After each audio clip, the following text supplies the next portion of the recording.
Chers amis, bonjour. Aujourd'hui, nous traitons un sujet ô combien important, les passions de l'homme. On va imaginer, pour essayer de comprendre ce que nous dit Rabbeinu. Moi, je ne suis pas là pour vous expliquer ce que dit Rabbeinu, puisque chacun peut le comprendre tout seul. Comment? Tout simplement, Hitbod des doutes. Il faut demander à Rabbeinu qui rentre dans notre cœur, qui vienne nous expliquer ce qu'il a voulu dire. Il faut se lier au tzadikim, sans arrêt, dans les tfilot, études de la Torah, les sichot raverim, comme nous faisons, se lier constamment, être constamment lié au tzadikim. On va en parler, ça bien sûr, c'est la grande réparation, la réparation générale des passions. La réparation générale des passions, c'est bien sûr de se lier au tzadikim. Et bien sûr, la grande réparation, puisque cette Torah-là, c'est une Torah, la première Torah du Likutei Tanina, la deuxième partie du Likutei Moharan ne parle pas d'écriver tzadikim, mais bien sûr parle de Rosh Hashanah. Rabbeinu nous veut nous faire sous-entendre que bien sûr, la grande réparation, c'est de venir dans la maison de Rabbeinu, c'est de retourner à la maison. La maison, c'est quoi? C'est bien sûr la maison de Rabbeinu. C'est l'endroit où il est, à Ouman. Et là-bas, en épanchant son cœur devant Rabbeinu, à ce moment-là, on arrive, c'est le seul moyen véritable dans ce monde pour arriver à faire diminuer la force du mauvais penchant. Puisque Rabbeinu l'explique. Il explique, même si tu étudies la Torah 10 heures par jour, tu vas sortir du Beth Midrash et ton mauvais penchant, il n'aura pas bougé. Il sera resté le même. C'est pas qu'il ne faut pas étudier, Dieu préserve. Il faut étudier 10 heures par jour si on peut. Il faut étudier les livres de Moussar aussi. Mais tout ça, on peut étudier 10 fois le Mesilat Yesharim, Ochot Sadikim, Shmone Prakim, tous les livres de Moussar, on peut les étudier 10 fois, 20 fois. Tant qu'on ne fait pas rentrer la connaissance dans le cœur, elle ne reste qu'au niveau de l'esprit et le Yetzer Hara ne bouge absolument pas. Donc il faut faire la avoda du cœur pour arriver à commencer à se changer. C'est tellement difficile de se changer. Et bien sûr, l'essentiel de la avoda du cœur, c'est l'Hitbod des doutes. C'est ça le grand chidouche de Rabbeinu. Sans Hitbod des doutes, le Yetzer Hara ne bouge pas d'un iota. On peut prier 50 ans sans kavana, ce qui est écrit dans les Sidurim, ça ne change rien. C'est uniquement l'Hitbod des doutes et le fait de se rendre à la maison de Rabbeinu à Ouman, qu'on arrive à commencer à travailler sur son mauvais penchant. Parce que le mauvais penchant est extrêmement puissant, plus l'homme s'élève, plus le mauvais penchant s'élève bien sûr. Alors pour essayer de comprendre ce que nous dit Rabbeinu de cette Torah,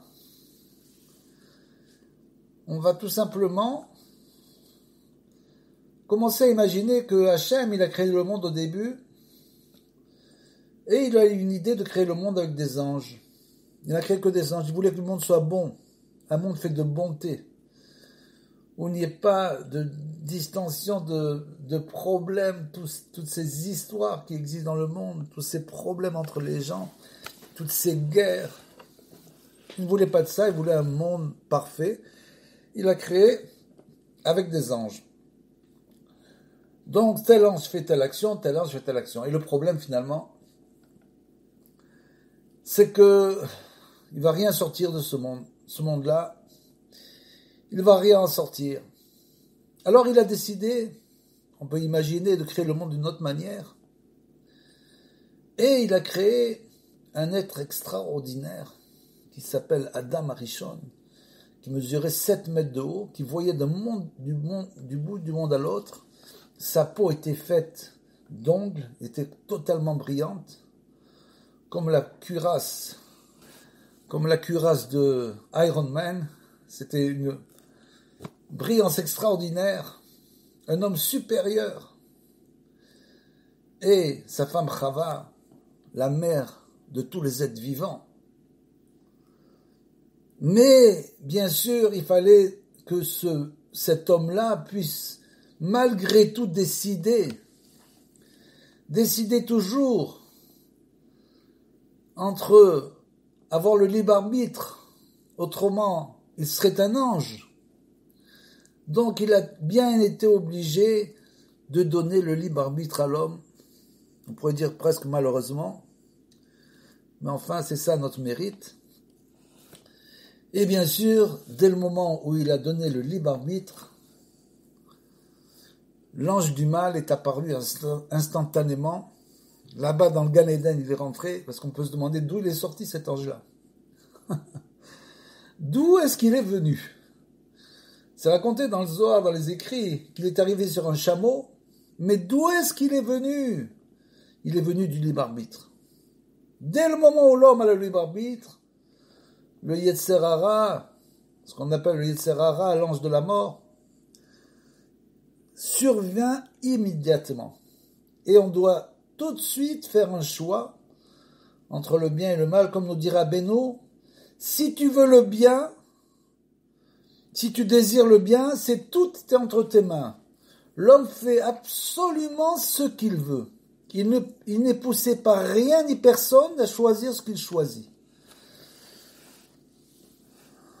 Il n'a à son niveau pas de circonstances atténuantes.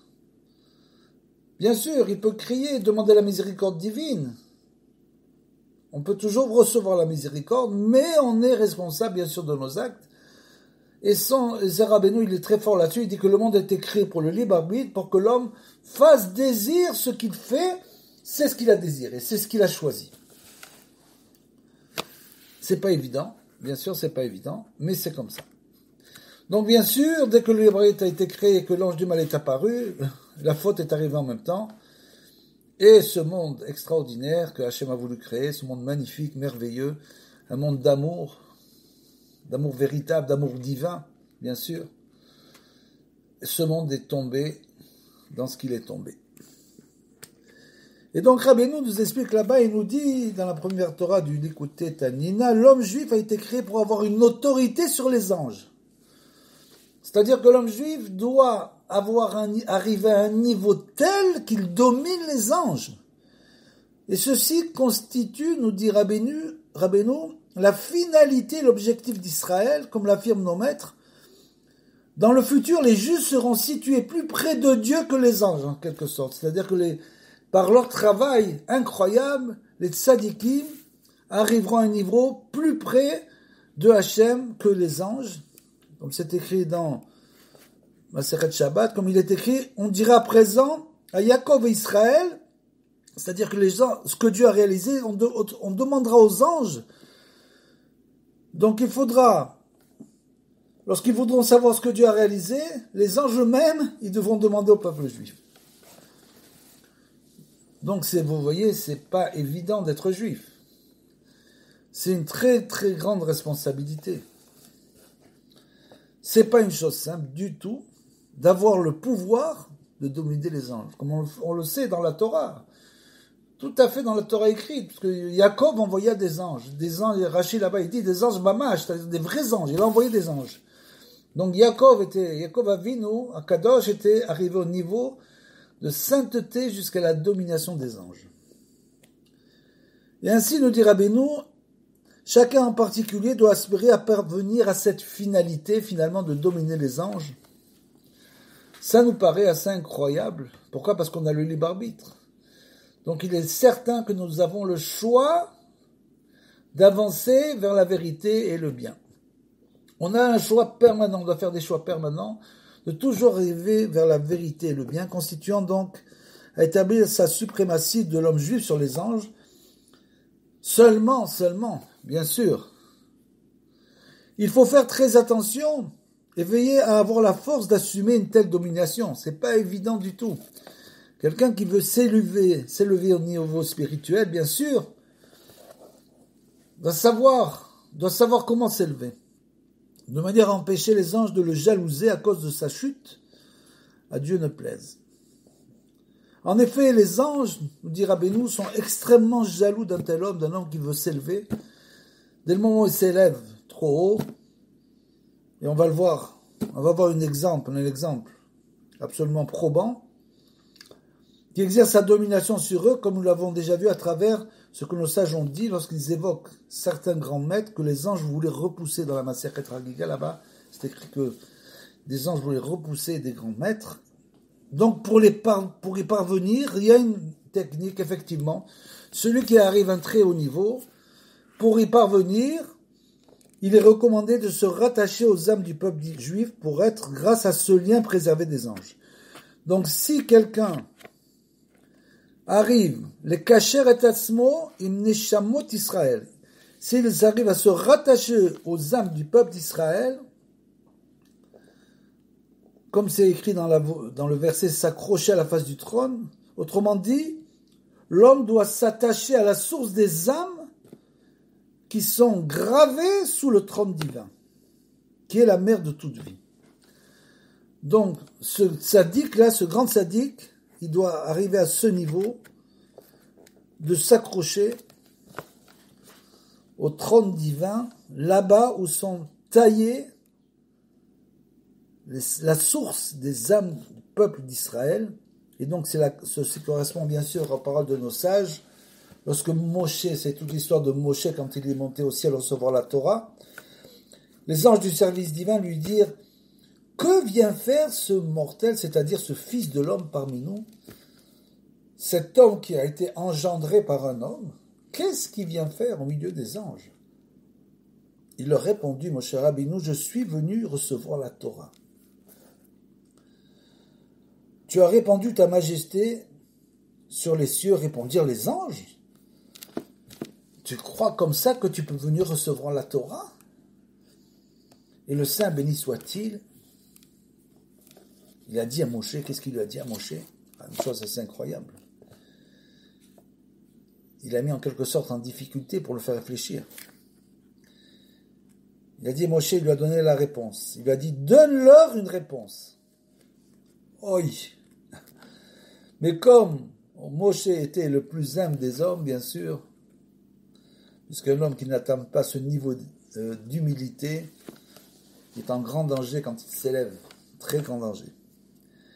Donne-leur une réponse, il leur répondit, j'ai peur qu'ils me consument avec le souffle de leur bouche, puisque c'est des séraphins, des anges de feu. Dieu lui dit, accroche-toi au trône de ma gloire. Donc pour tout celui qui comprend ce qui est écrit là, et ainsi le Saint béni soit-il conseille à Moshe de s'accrocher, de se lier à la source des âmes, correspond au trône de gloire, à la mère de toute vie, afin qu'il soit ainsi préservé de la jalousie des anges. Donc tout celui qui comprend ce qui est écrit comprend bien que seul le grand tzaddik de la génération, Moshe Rabbeinu Akadosh, seul lui a la possibilité de s'accrocher sous le trône de gloire. Seul lui a la possibilité de s'élever là-bas au-dessus des anges. Et pour cela, il a souffert toute sa vie. Donc, celui qui comprend cela, s'il veut épargner son âme, il doit bien sûr s'accrocher à celui qui est accroché. Il doit se fondre dans celui qui est fondu. Il doit s'accrocher à Rabbeinu, et ainsi il sera sauvé de tout ça. C'est bien clair, Rabbeinu est venu dans ce monde pour nous sauver, pour sauver la génération, et pour cela il a dû s'élever dans les niveaux les plus élevés, les niveaux célestes les plus élevés. Même si une personne est ce qu'on appelle un érudit, une personne craignant Dieu et érudit, il faut savoir que pour Rabbeinu, tout ne vient que des sichot chaverim, et même lui aura besoin bien sûr d'aller à Ouman pour Dieu préserve ne pas subir de dommages. Pas seulement pour ça bien sûr, mais pour comprendre le niveau du tzaddik, du grand tzaddik à qui tout le monde doit s'accrocher. Bien a fortiori maintenant que pour réparer nos passions, comme on l'a dit, l'arme essentielle dans notre génération, c'est bien sûr de s'accrocher à Rabbeinu du matin au soir, se lier à Nimekacher et Tatzmi dans chaque prière, chaque étude, etc. Et c'est tel est le sens du verset continue Rabbeinu. L'Éternel Dieu forma la côte qu'il avait prise de l'homme, c'est-à-dire faire référence à la notion de domination, puisque c'est la dimension de la côte symbolisant à la fois Chava, la mère de toute vie, et le trône de gloire, et les sources des âmes en vertu de quoi l'homme a la force d'exercer donc sa suprématie sur les anges, c'est le grand sadique. Le grand sadique, grâce à ça, il peut exercer sa suprématie sur les anges. C'est pour ça qu'il est écrit qu'il avait pris à l'homme, allusion à l'homme supérieur. Comme l'indique sur le trône une forme ayant apparence humaine, Cheskel, c'est écrit là-bas, il apporta à l'homme, c'est-à-dire à l'homme inférieur, qui confère à l'homme d'en bas la force d'asseoir son autorité, celui qui est arrivé en haut, le tzaddik, qui est arrivé à un tel niveau, Moshe Rabbeinu, quand il redescend dans ce monde, il arrive à faire descendre la Torah dans ce monde, descendre sa Torah. Donc il fait, grâce à sa force, descendre une nouvelle Torah dans chaque génération. Comme l'a fait Rabbeinu dans notre génération, il a fait descendre une nouvelle Torah dans le monde, qui est sa Torah du fait qu'il soit monté aussi haut, et qu'il soit redescendu bien sûr dans le monde, comme Moshe Rabbeinu qui est monté là-bas et qui est redescendu pour nous attirer vers nous la Torah. De la même manière, Rabbeinu est monté en haut et redescendu pour attirer vers nous sa Torah, sa nouvelle Torah. Bien sûr, pour nous réparer, et l'essentiel de la réparation, c'est la réparation des patients, comme on l'a dit, qui doit être faite avec essentiellement l'idbo des doutes. C'est ça le grand chidouche, c'est-à-dire pour faire passer la connaissance du cerveau vers le cœur, il est nécessaire de faire l'idbo des doutes. On peut prier en restant au niveau du cerveau, on peut étudier toute la journée en restant au niveau du cerveau, pour vraiment la faire descendre dans le cœur, il faut faire l'idbo des doutes. Et la prière avec concentration, bien sûr, des passions de l'homme. Et là, il est écrit, cependant, il existe 3 tendances qui détruisent Jérusalem, parce que du fait, le moyen de reconnaître qui sont ces personnalités spirituelles, qui, en fait, on doit se lier à la source des âmes juives. C'est ça ce qu'on nous demande. Et il convient de connaître l'origine de toutes les âmes et la source de leur vitalité, c'est-à-dire de savoir d'où chaque âme reçoit, et puis sa vitalité, bien sûr. C'est là, Rabbeinu, il est en train de nous parler du niveau du tzaddik, qu'on comprenne un petit peu ce que c'est le tzaddik ador.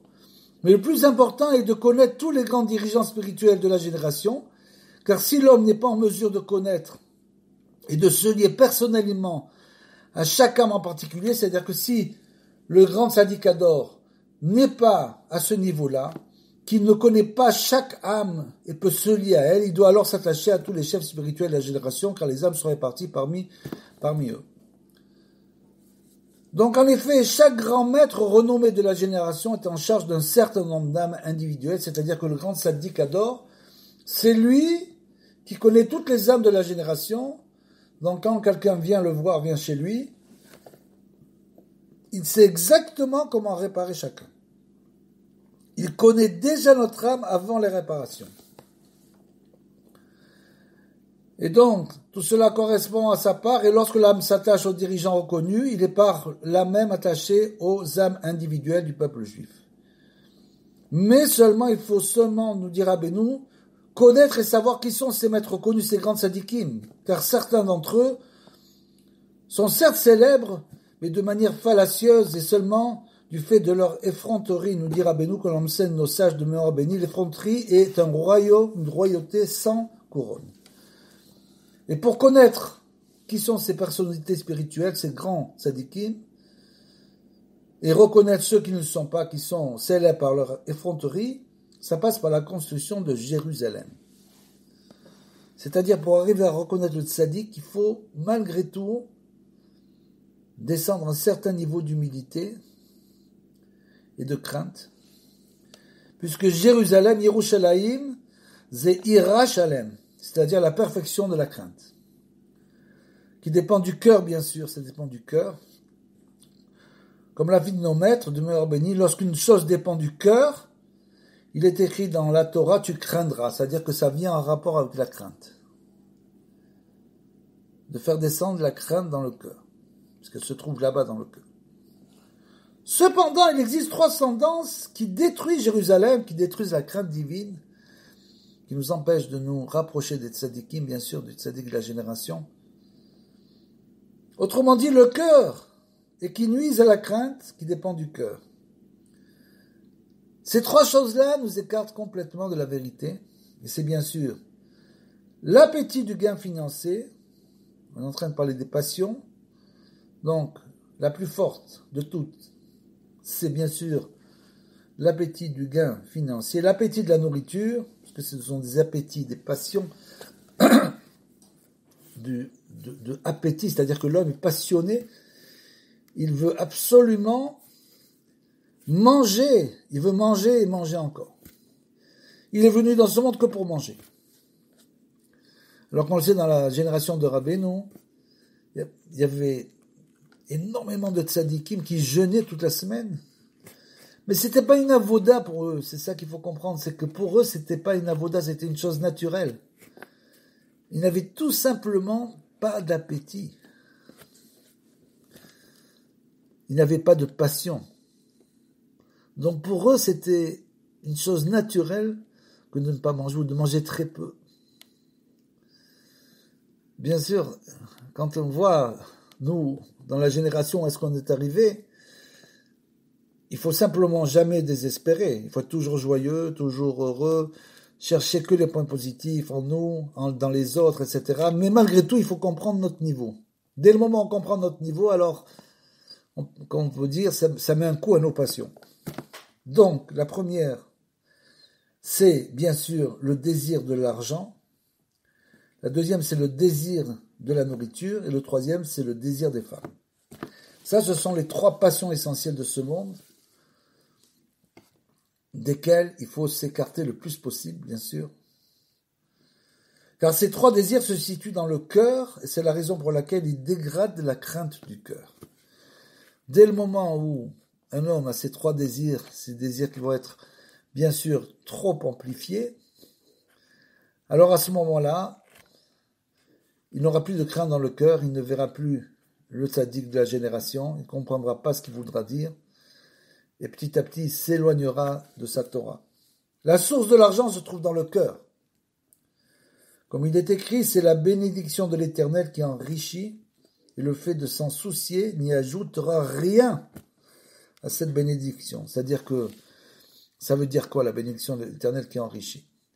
C'est-à-dire que c'est pas un homme qui va chercher toute sa vie à gagner de l'argent. Même si lui, il dit qu'il veut chercher l'argent pour faire du chesed ou pour autre raison, c'est bien sûr une chose fausse, il veut chercher l'argent uniquement pour lui. Donc, c'est la bénédiction, c'est-à-dire tu fais ce que tu as à faire dans la vie, tu ne travailles pas à l'excès, tu ne t'amuses pas à l'excès, tu perds pas ton temps à l'excès, mais le temps qui te reste, tu vas étudier la Torah, tu vas faire une bonne édoute, tu vas faire des prières, des bonnes actions. Ça, c'est ça que tu fais du temps qui te reste dans la journée. Et tu ne cours pas après l'argent. Mais alors, comment je vais être riche? Si je ne cours pas après l'argent, je ne peux pas être riche. Eh ben, c'est ce qui s'est passé avec tous les patriarches. Ils étaient tous riches sans courir après l'argent. C'est-à-dire que quand Hachem décide que tu dois recevoir ce que tu dois recevoir, tu deviens riche sans avoir couru après l'argent toute ta vie. C'est ça qu'on appelle la bénédiction de l'Éternel. C'est-à-dire devenir riche sans courir après l'argent. Mais qui me dit que je vais devenir riche? Eh ben, tu ne seras peut-être pas riche. Tu ne seras peut-être jamais riche. Mais de toute façon, qu'est-ce que ça va changer? Parce que tu dois être riche uniquement si tu n'as pas le désir de t'enrichir. C'est pas évident. C'est pas évident à accepter. C'est-à-dire, il faut que je sois riche uniquement si j'ai pas le désir de m'enrichir. Comment ça fonctionne, cette histoire? C'est-à-dire qu'il n'y a plus de passion dans le cœur. Ton cœur n'est plus passionné pour l'argent. Dès le moment où tu as enlevé la passion de ton cœur, Hachem te donne la richesse. Dès le moment où tu n'as plus envie de t'enrichir, Hachem te donne la richesse. tu désires plus les honneurs, Hachem te donne les honneurs. Mais ça, c'est dans le cœur. Donc, comme Hachem, il sonde le cœur et les reins, il sait exactement ce qu'il y a dans ton cœur. Donc, toi, tu dis que tu n'as pas envie de t'enrichir, tu cours toute ta vie après l'argent, mais tu réussis pas à t'enrichir. Donc, essaye d'annuler avec l'Ilbo des doutes, avec bien sûr Rabbeinu, avec Ouman, va prier là-bas, crier vers Rabbeinu, et lui, il va rentrer dans ton cœur, il va nettoyer Yetzer Hara, ce Yetzer Hara de l'argent, parce que Rabbeinu nous dit que ce Yetzer Hara-là, c'est un Yetzer Hara qui est un des plus difficiles à combattre. Quelqu'un qui est tombé dans l'attrait de l'argent a beaucoup de mal à s'en sortir. Mais il ne faut pas désespérer, il y a toujours Rabbeinu, donc on peut s'en sortir. Ça, c'est la première chose. Donc, comme il est écrit aussi dans les Proverbes, il se soucia, il s'attrista en son cœur, c'est-à-dire celui qui se soucie de sa parnassa sans arrêt, finalement, il finit par s'attrister. Il n'arrive plus à être heureux. Le deuxième attrait de la nourriture, comme il est écrit, le pain fortifie le cœur de l'homme. Enfin, le pain, c'est pas de la nourriture. Je vais pas manger que du pain. Il faut pas aller très loin, Rabbi Israël au dessert, à Kadosh, quelques petites années, et son maître aussi, c'était des gens qui ne mangeaient que du pain, vous vous rendez compte? Essentiellement. Son maître mangeait que du pain, c'est sûr. Lui, il mangeait à très petite dose, des choses qu'il mangeait, mais c'est des gens qui n'avaient pas du tout d'attrait pour aucune passion de ce monde.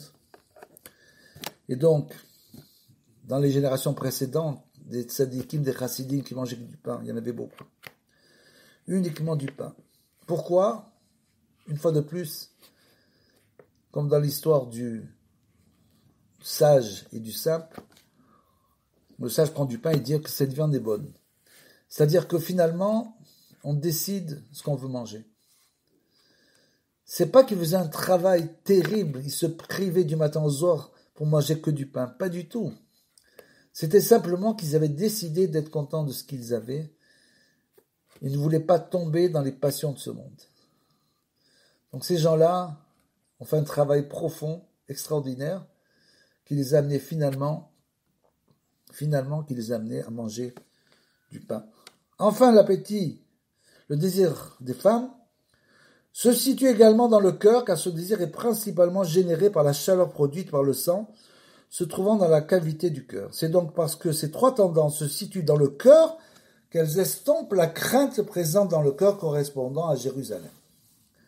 Chose extraordinaire. Donc, de la même manière qu'on doit faire descendre dans le cœur, bien sûr, l'amour divin, l'amour des autres, etc., de la même manière, ces passions se trouvent dans le cœur. Parce que dans le cœur, le cœur, c'est bien connu, est séparé en deux parties. La partie droite, qui est une cavité vide, et la partie gauche où se trouve le sang. Et bien sûr, la gauche correspond au Yetzer Hara, au mauvais penchant de l'homme, et la droite au bon penchant. Donc l'homme choisit de quel côté il veut se situer. Et donc, comment on va rectifier ces tendances-là? Comment on peut rectifier? Comme on l'a dit, on a donné la solution au début, bien sûr, l'Ilbo des doutes et le fait de s'attacher au juste de la génération, le Tikkun HaKlali, etc., qui nous a dévoilé des grandes réparations, qui a dévoilé des très grandes réparations, et bien sûr la prière avec intention, c'est la manière dont on peut naturellement se détacher de ces passions, parce qu'on l'a dit, c'est une chose extrêmement difficile.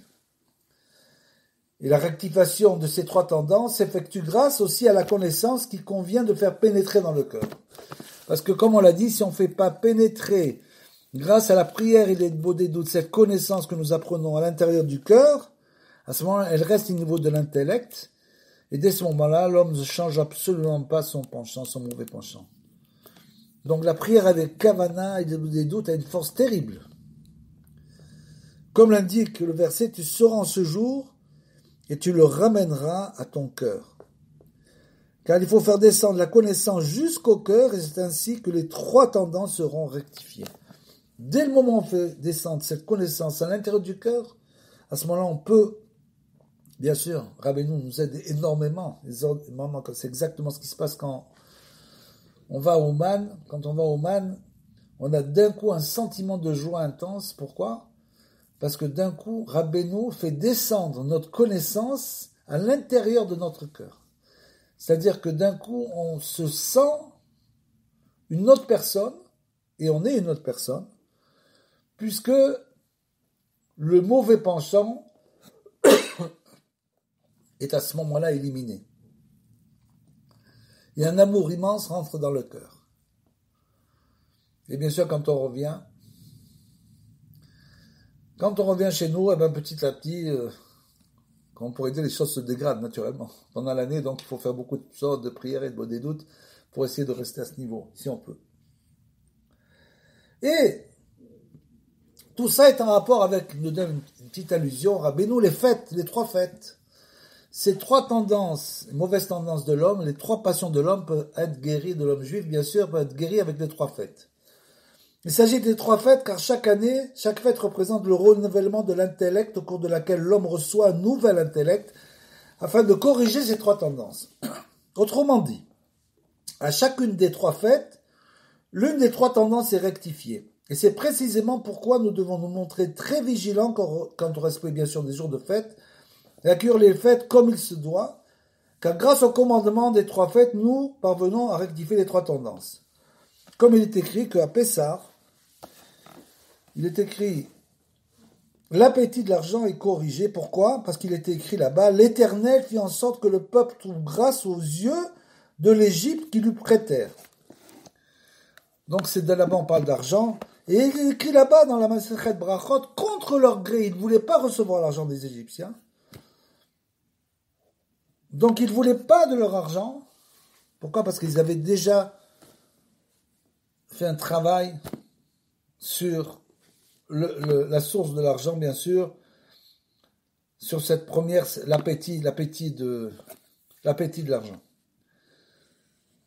Donc bien sûr, ils ne voulaient pas de cet argent, et il est écrit que les Égyptiens les forcèrent à accepter leur argent, car les enfants d'Israël n'en voulaient pas du tout, et l'appétit d'argent fut alors rectifié. D'autre part, à Shavuot,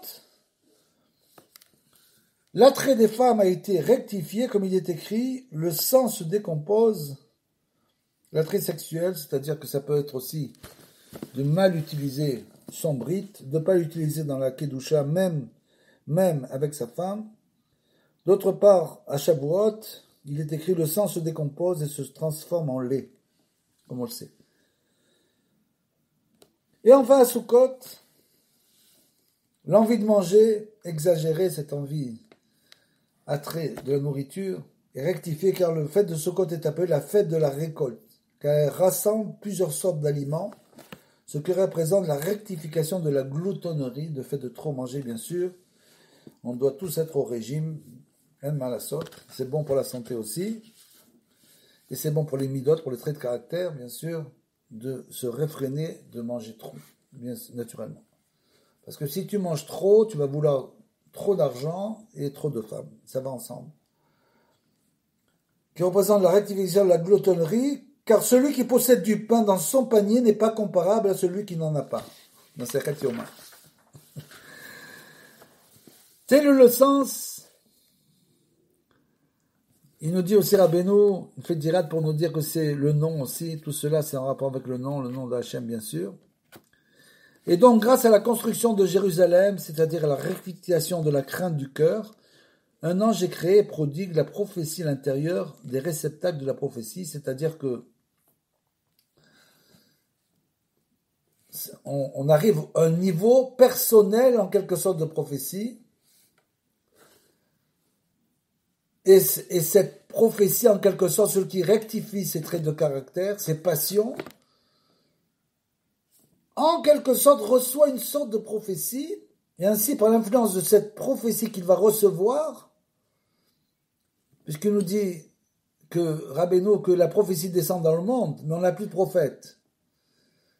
Donc, on peut recevoir une forme de prophétie, et par l'influence de la prophétie qui descend dans le monde sans arrêt, mais malheureusement, on n'a plus de prophète pour les recevoir, Quand bien même n'y a-t-il personne pour prophétiser, voilà, par le simple fait que la prophétie se déverse dans le monde, elle permet la libération et la délivrance de quoi?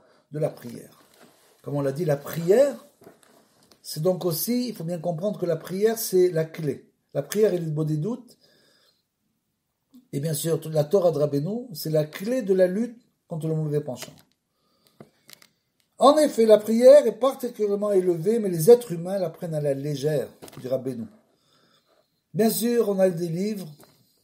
Il faut qu'on retourne au temps du Beth Amikdash Arishon. Comment il priait? Il priait avec le cœur. Il faisait de des doutes. Comme on l'a dit, qu'est-ce qu'il a fait? Moshe Rabbeinu, 40 ans à Midian. 40 ans, il est resté à Midian, berger. Il est resté berger à 40 ans à Midian, jusqu'à ce qu'il voit le buisson ardent. Mais il a fait Idbo des doutes. Il n'est pas venu avec la Gemara à Midian. Il n'a pas amené le chasse avec lui. En effet, la prière est particulièrement élevée, mais les êtres humains la prennent à la légère, la prière et l'Idbo des doutes. Et lorsqu'ils se mettent à prier, ils désirent s'en débarrasser. Vite finir.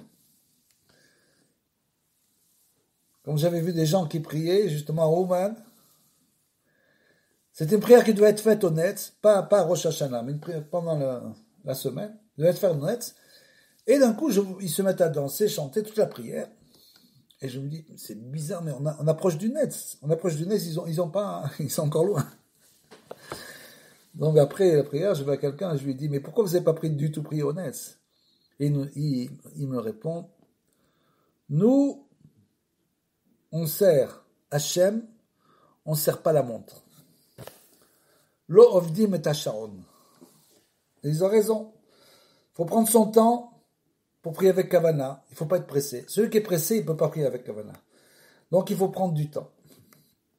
Et prier à la légère. Ce désir se débarrasser, donc c'est le temps. C'est-à-dire qu'on a une demi-heure, etc. pour finir la prière. Comme nos sages de meilleurs bénis l'ont enseigné, comme l'élévation des hommes légers, donc ceci fait allusion à ceux qui est situé au sommet du monde, Romo Shel Olam, mais que les gens négligent. C'est des choses qui sont des Romo au sommet du monde, Shel Olam, mais les gens le négligent.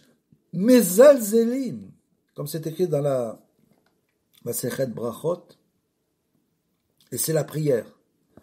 Mais grâce à la prophétie, la prière est délivrée de l'exil, comme il est écrit, car il est prophète et priera en ta faveur. C'est que ce que dit Hachem à Avimelech par rapport à Abraham, il est prophète, il priera en ta faveur. Puisque, en quelque sorte, ce niveau-là de prophétie, entre guillemets, en vertu de la prophétie, la prière connaît la perfection. Donc, celui qui a réussi à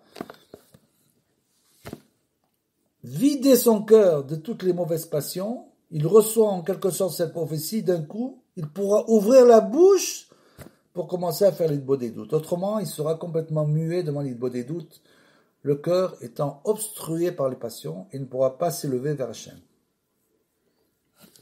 Et donc, on l'a dit, au niveau de la nourriture, c'est rien que du pain. Ça, c'est pas évident. C'est le sens du verset, vous servirez l'Éternel votre Dieu, il bénira ton pain et ton eau, et j'écarterai la maladie se trouvant en ton sein. Donc vous servirez l'Éternel, votre Dieu, c'est le service qui fait référence à la prière, bien sûr. Il bénira ton pain et ton eau, et j'écarterai la maladie se trouvant en ton sein. Autrement dit, tu connaîtras la guérison par le pain et l'eau, parce qu'ils ont été bénis à partir de la source de toutes choses, c'est-à-dire la parole divine, correspondant à la prière. On voit donc la force incroyable de la prière, qui est une force terrible de guérison. Ainsi, le pain et l'eau recevront le pouvoir de guérir comme les plantes. Donc voilà comment on arrive à se délier de ses passions, bien sûr. C'est bien sûr la prière avec concentration et force. Il faut faire toutes les prières, tout ce qu'on peut, toutes les psaumes, comme si on était le roi David lui-même. On lit les psaumes comme si on était lui-même le roi David qui était en train de crier, d'être poursuivi, pourchassé. On est sans arrêt poursuivi, pourchassé. Il faut donc faire les psaumes de la même manière. Ainsi, le pain et l'eau, les Teilim, bien sûr, ainsi le pain et l'eau recevront le pouvoir de guérir comme les plantes. En effet, la répartition des pouvoirs, à savoir que telle plante possède tel pouvoir de guérir, telle autre maladie, ainsi de suite. Et, pour finir, Rabbeinu nous dit que il existe malheureusement 3 services qui viennent nuire à la prière. Ces 3 services, ces 3 tendances constituent 3 formes de services relevant du domaine des forces du mal et nuisent au service de la prière, puisqu'on l'a vu, pour combattre donc toutes ces passions. Il faut bien sûr prier, on l'a dit avec Kavana, faire Hitbodedut, se rapprocher de Rabbeinu, bien sûr. Et là-bas, il était aussi écrit, car en vertu de cette prophétie, la prière connaît la perfection et correspond à, c'est-à-dire que quand un homme prie vraiment à nettoyer son cœur des passions, qu'il a compris que c'est pas une chose facile, qu'il va devoir travailler toute sa vie là-dessus, il va commencer à prier avec Kavana, bien sûr, demander que Hachem le prenne en pitié, l'aide à réparer ses mauvais traits de caractère, etc. Et Hachem, et c'est lui, il a ce désir, et qu'il s'assoit devant Kadosh Baruch Hu, et qu'il veut commencer de des doutes, mais il n'arrive pas à parler. Il n'y a pas un mot qui sort de sa bouche.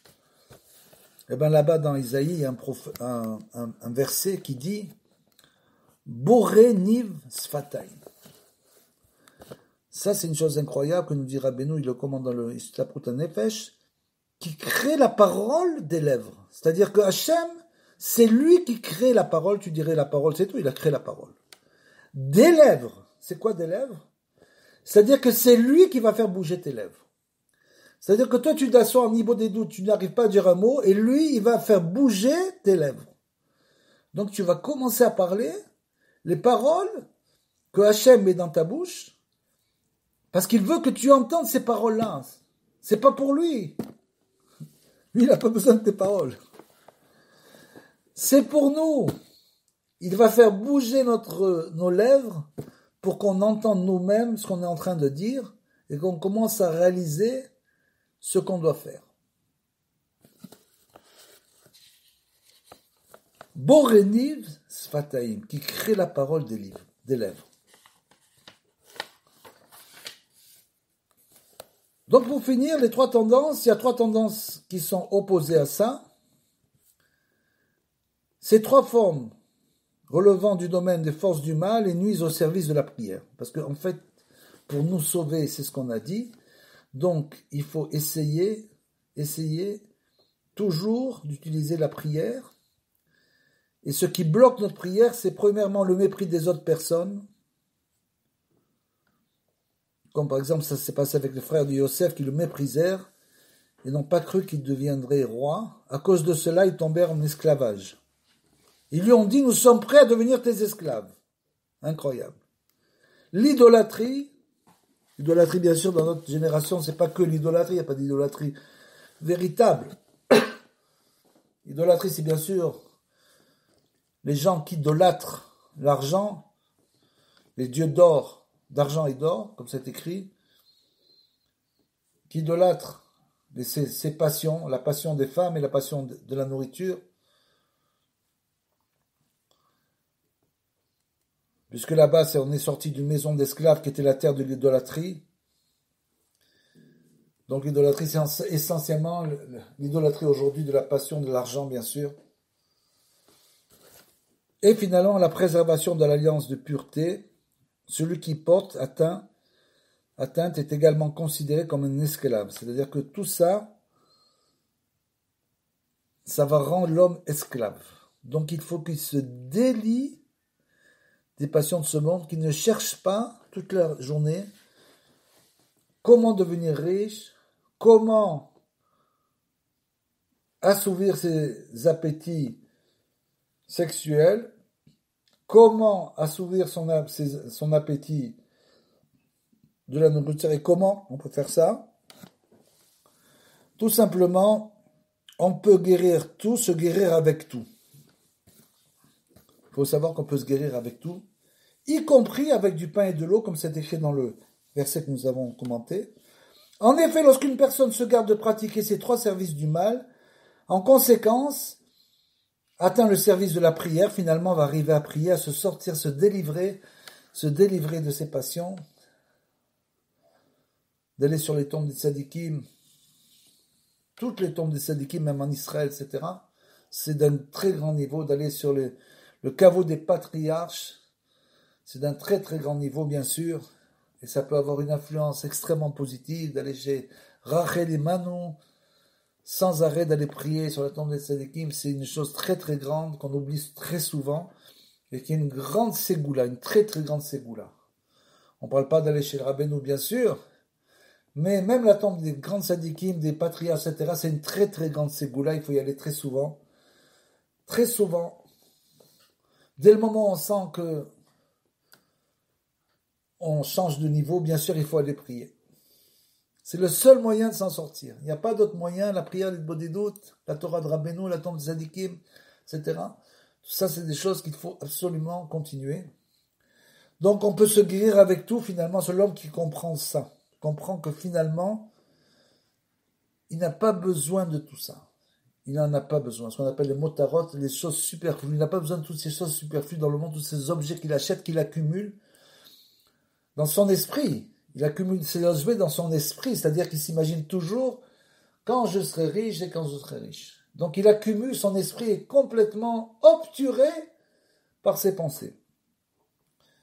Il devrait comprendre qu'on peut se guérir avec tout, c'est-à-dire, y compris avec du pain et de l'eau. Du pain et de l'eau, en effet, lorsqu'une personne se garde de pratiquer toutes ces